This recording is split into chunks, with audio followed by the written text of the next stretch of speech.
अस्सलाम वालेकुम नाजरीन इस एपिसोड के आगाज़ में आप देखेंगे रात के वक्त जब कई सिपाही मशालों को आग लगा रहा होता है तो इसके अंदर से धुआं निकलने लग जाता है। इस धुएं से कई सिपाही खांसने लग जाते हैं और कहते हैं ये हमें क्या हो रहा है सिपाहियों। और थोड़ी ही देर के बाद तमाम सिपाही गिरकर बेहोश हो जाते हैं। दान जब ये सब कुछ देखता है तो उठकर दरवाजे के पास आता है और वो भी खांसने लग जाता है। और जब मशाल में से धुएं को देखता है तो कहता है उलूफ तो ये तुम हो। और वो भी गिरकर बेहोश हो जाता है। दूसरी जानिब जंगल में उस्मान साहब और उसके तमाम सिपाहियों की काता कोजिनोस और उलूफ की सिपाहियों के साथ लड़ाई जारी होती है। तमाम कई सिपाही बहुत बहादुरी के साथ लड़ रहे होते हैं। उस्मान साहब और बाला खातून अलाउद्दीन का दिफा करते हैं और अपने सामने आने वाले तमाम सिपाहियों को जहन्नम वासिल कर रहे होते हैं। और फिर उस्मान साहब सिपाहियों से कहते हैं सिपाहियों हम पीछे हट रहे हैं। तो तमाम सिपाही पीछे हटने लग जाते हैं और उस्मान साहब तीर अंदाजों से कहते हैं कि वो उन वहशियों पर तीर चलाए और उनको रोके रखे और खुद आहिस्ता आहिस्ता पीछे हटने लग जाते हैं।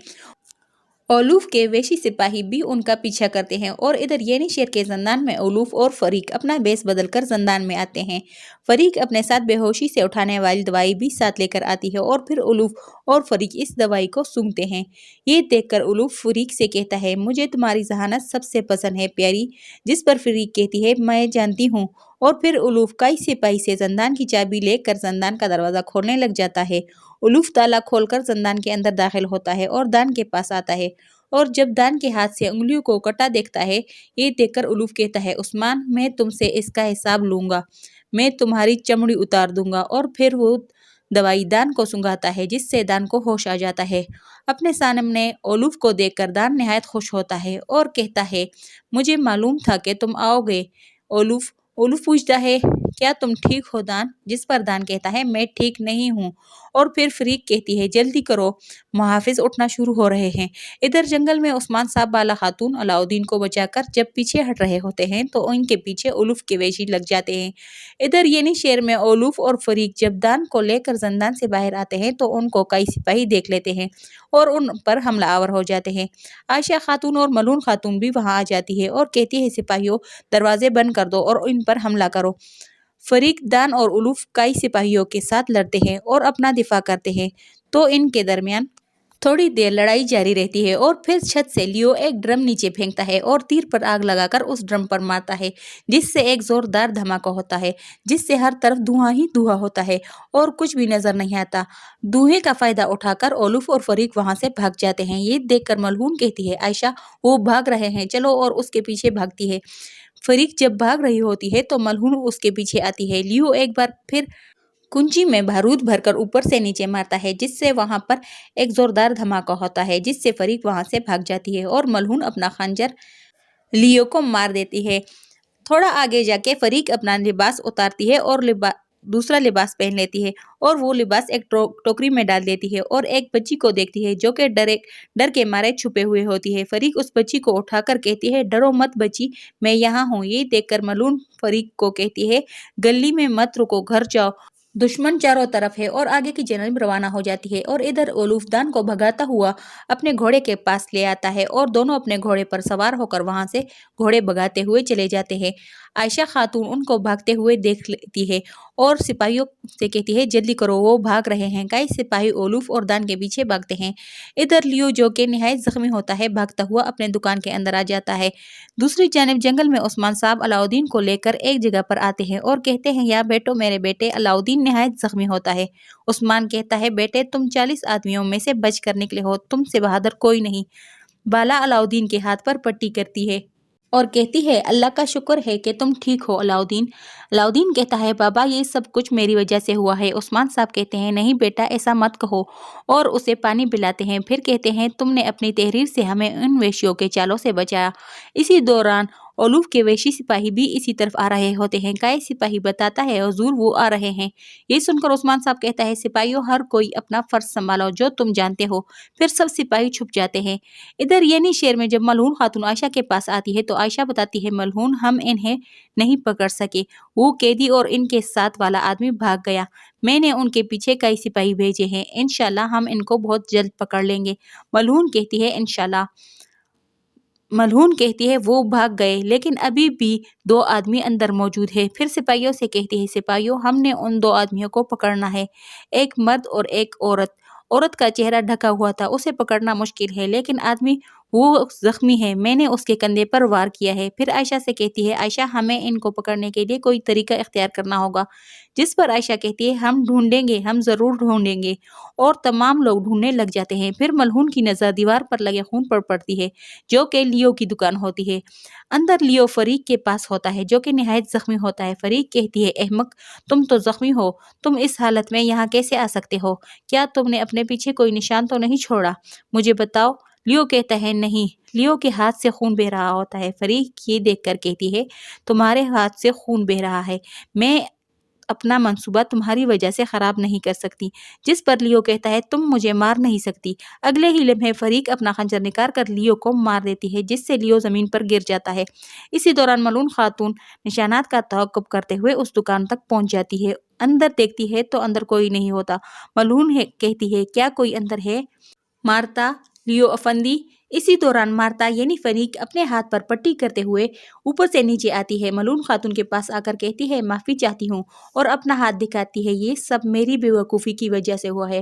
ملعون خاتون کہتی ہے تمہارے ہاتھ پر کیا ہوا؟ فریق کہتی ہے کپڑوں کے اوپر کیل تھا جو میں نے نہیں دیکھا، وہ میرے ہاتھ پر لگ گیا۔ اوپر لیو جو مرنے والا ہوتا ہے وہ میز کو پکڑنے کی کوشش کرتا ہے جس سے میز کے اوپر سارا سامان نیچے گر جاتا ہے۔ سامان گرنے کی آواز سن کر ملعون کہتی ہے یہ کیسی آواز ہے؟ جس پر فریق کہتی ہے یہ کوئی چھوٹا مہمان ہوگا یعنی چھوٹا چوہا، جس پر ملعون کہتی ہے لیکن چھوٹا سا چوہا یہ آواز کیسے نکال سکتا ہے؟ جس پر فریق کہتی ہے وہ ایک نہیں بلکہ 3 ہے۔ خیر چھوڑو، ایک مر گیا ہے لیکن ابھی بھی 2 ہے۔ ملعون دوسری جانب دیکھتی ہے تو اتنے میں فریق اپنا خنجر نکال کر ملعون کو مارنا چاہتی ہے تو اسی وقت ملعون کو ایک چوہا نظر آتا ہے۔ ملعون کہتی ہے تو یہ ہے۔ فریق جیسے ہی ملعون پر حملہ آور ہونے لگتی ہے اسی دوران عائشہ دکان کے اندر آ جاتا ہے۔ عائشہ بتاتی ہے ملعون خاتون زندان کے اندر کے سپاہیوں کو ہوش آ گیا ہے۔ ملعون فریق سے کہتی ہے مارتا، لیو افندی کو ان چوہوں سے چھٹکارا حاصل کرنے کے لیے کہو اور خود بھی محتاط رہو۔ اکتم صاحب کے قبیلے میں لوگ اپنے شہیدوں کو دفنا کر قبیلے واپس آ رہے ہوتے ہیں۔ بینگے کہتی ہے میرے پیارے بھائی تم نے اپنی بہن کو اذیت میں چھوڑ دیا ہے۔ ترگت صاحب اکتم صاحب سے کہتے ہیں میں جانتا ہوں آپ کا درد ابھی تازہ ہے لیکن آپ کے قبیلے میں رہنے والے لوگوں کے لیے میرا ایک فرض ہے جس کے لیے انتظار نہیں کیا جا سکتا۔ اکتم صاحب کہتے ہیں اس غم کی گھڑی میں وہ کون سا فرض ہے جس کا انتظار نہیں کیا جا سکتا؟ جس پر ترگت صاحب کہتا ہے میں آپ کے قبیلے کی تلاشی لوں گا، جس سے اکتم صاحب اور باقی تمام لوگ حیران و پریشان ہو جاتے ہیں۔ جس پر بینگے خاتون کہتی ہے ہمارے قبیلے میں ماؤں کے آنسوؤں کے علاوہ اور کیا رہ گیا ہے؟ اب آپ کیا تلاش کریں گے؟ جس پر ترگت کہتے ہیں مکری سے قسطنطنیہ جانے والے ٹیکس غائب ہے، کانتا کوزینوس کا خیال ہے آپ کے پاس سونا ہے، میرا فرض ہے آپ کے پاس اسے تلاش کروں۔ جس پر اکتم صاحب کہتے ہیں اب آپ ایک کافر کے کہنے پر ترک قبیلے سے روم کا سونا تلاش کریں گے؟ جس پر بائندر صاحب کہتا ہے ترگت صاحب آپ کے خیال میں بطور نے مکری سے سونا چرایا ہے؟ ہیں ایسا نہیں ہو سکتا، یہ ممکن نہیں ہے۔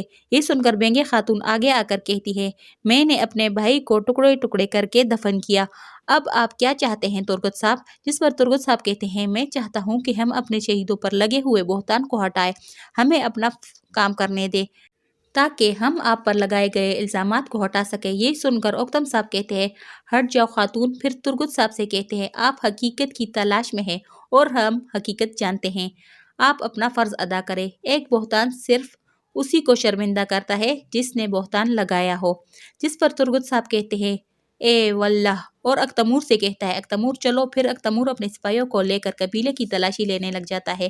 پھر بائندر اپنے خیمے میں آتا ہے اور حسین سے پوچھتا ہے کافر ہر شخص پر کتنا موصول دیتا ہے؟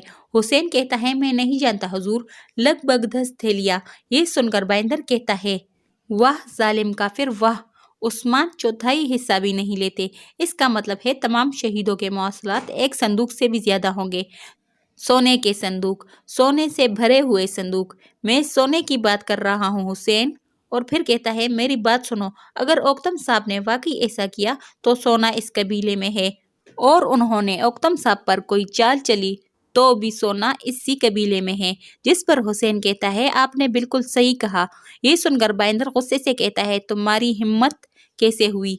हमारे अक्ल पर सवाल करने की और एक थप्पड़ मारने लगता है, लेकिन रुक जाता है और कहता है, सिपाहियों को चारों अतराफ भेज दो और सोना मेरे लिए ढूंढो ताकि बाइंदर साहब तुम्हें अमीर बना सके। क्या कहते हो हुसैन, क्या तुम्हें सोना पसंद है? और फिर कहता है, हम संचर साहब को एक खत भेजेंगे। जिस पर हुसैन कहता है, सुल्तान के बहनोई संचर।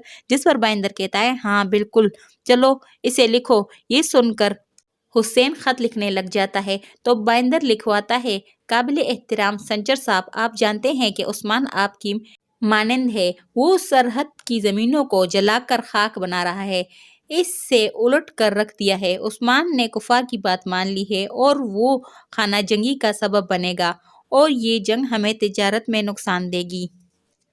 इसी जगह इस एपिसोड की एंड हो जाती है। आपसे रिक्वेस्ट है कि हमें सपोर्ट करने के लिए चैनल को सब्सक्राइब करें और वीडियो को लाइक करें। शुक्रिया।